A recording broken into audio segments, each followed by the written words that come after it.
Praise lord. దేవుని వాక్యం నుండి ఆదికాండము 49వ అధ్యాయము 22వ వచనం చదువుకుందాం. యోసేపు ఫలించేడి కొమ్మ, ఊట యొద్ద ఫలించేడి కొమ్మ.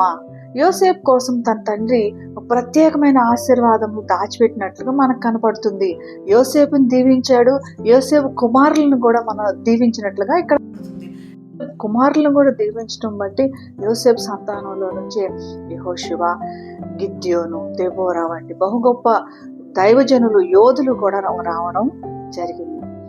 యోసేపు కుమారులు మాత్రమే కాదు, యోసేపును కూడా ప్రత్యేకంగా దీవించాడు తండ్రి. ఎలాగంటే యోసేపు ఫలించేడు కొమ్మ అని వివరిస్తున్నాడు. కొమ్మలో నుంచి ఫలాలు వస్తాయి. అది బలంగా ఉన్నప్పుడు, బలంగా పోషించబడినప్పుడే ఫలాలు వస్తాయి. కాబట్టి ఈ పోషణ ఎలా ఉందంట? ఊట యొద్ద ఫలించేడు కొమ్మ. ఎప్పుడూ ఆ చెట్టుకి నీళ్లు పారుతా ఉన్నట్లుగా, తనకి సస్యశ్యామలమైన ప్రదేశంలో ఉండి తన ఫలములు ఫలిస్తున్నట్లుగా కనపడుతుంది. తన జీవితంలో చూస్తే ఎన్నో ఒడిదుడుకులు చూశాడు యోసేపు. తన యవనంలో శోధనలు ఎదుర్కొన్నాడు, చెరసాల్లో ఉన్నాడు. కానీ ఇక్కడ ఏం చెప్తున్నాడు? ఊట యొద్ద పోషించబడుతున్న కొమ్మ అంటున్నాడు.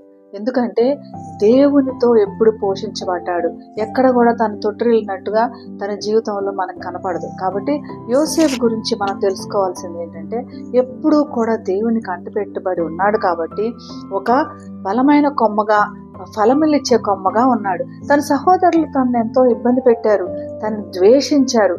కానీ తను దేవునికి అంటిపెట్టుకున్న విధానం బట్టి దేవుడు బహు అద్వితీయుడైన దేవుడు, కాపరి అయిన దేవుడు యోసేపుతో ఉన్నట్లు మనకు కనబడుతుంది. ఒక గొప్ప విషయం, ఆశ్చర్యమైన విషయం ఏంటో తెలుసా? యోసేపుతో ఉన్న దేవుడే మనతో ఉన్నాడు. ఇప్పుడు యోసేపుకి ఇచ్చే ఆశీర్వాదంలో అంతకంటే ఎక్కువ ఆశీర్వాదం మన కోసం దాచిపెట్టాడు. కానీ మనం గ్రహించగలుగుతున్నామా? ప్రార్థన చేద్దాం. పరిశుద్ధుడైన యేసయ్యా, మహా గొప్ప దేవుడా, నువ్వు మాతో ఉన్నావు నాయన. యోసేపుతో నడిపించిన దేవుడు, అబ్రహాము, ఇస్సాకు, యాకోబులు నడిపించిన దేవుడు ఇప్పుడు మాతో ఉన్నావు నాయన. ఫలించేడు కొమ్మగా నువ్వు మమ్మల్ని ఉంచుతున్నందుకు నీకు వందనాలు.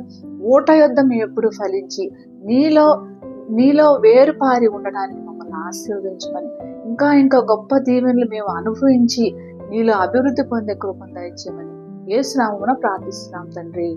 ఆమేన్.